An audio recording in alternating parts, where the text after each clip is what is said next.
காலையில பிரேக்ஃபாஸ்ட்டுக்கு இட்லியும் வடகரியும் செய்யலான்னுட்டு ரெடி பண்ணிட்டு இருந்தேன். பாப்பாக்கு, ஹஸ்பண்டுக்கு மட்டும் தான் இட்லின்றதுனால, ஒரு கொத்துல வந்து இட்லி ஊத்தி வச்சுட்டு, இன்னொரு கொத்துல வந்து கடலைப்பருப்பு வேக வச்சிருந்தேன். கொஞ்சம் வேலையும் வந்து ஈஸியா முடிஞ்சுது.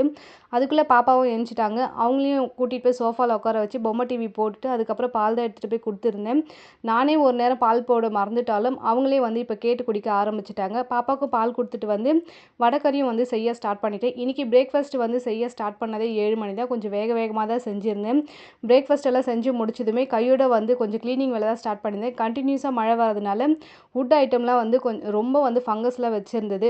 இதை அப்படியே விட்டோம்னா இன்னும் வந்து கொஞ்சம் டார்க்காக வச்சுட்டு ஸ்மெல்லாம் வரும்னு சொல்லிட்டு கீ மாட்டுற அந்த ஸ்டாண்ட்லாம் வந்து நல்லா டீப்பாக வந்து க்ளீன் பண்ணிவிட்டு கீயெல்லாம் மாட்டினதுக்கப்புறம் கொஞ்சம் நல்லா இருந்தது. வுட்டில் மட்டும் தான் ஃபங்கஸ் வைக்கும்னு பார்த்தா ஃப்ரிட்ஜோட சைடில் மேலெலாம் வந்து தண்ணியெல்லாம் விட்டு ரொம்ப ஃபங்கஸ் மாதிரி ஒரு மாதிரி திட்டு திட்டாக இருந்தது. அதையே வந்து ஸ்ப்ரே பண்ணி கொஞ்சம் நல்லா டீப்பாக வந்து க்ளீன் பண்ணியிருந்தேன்.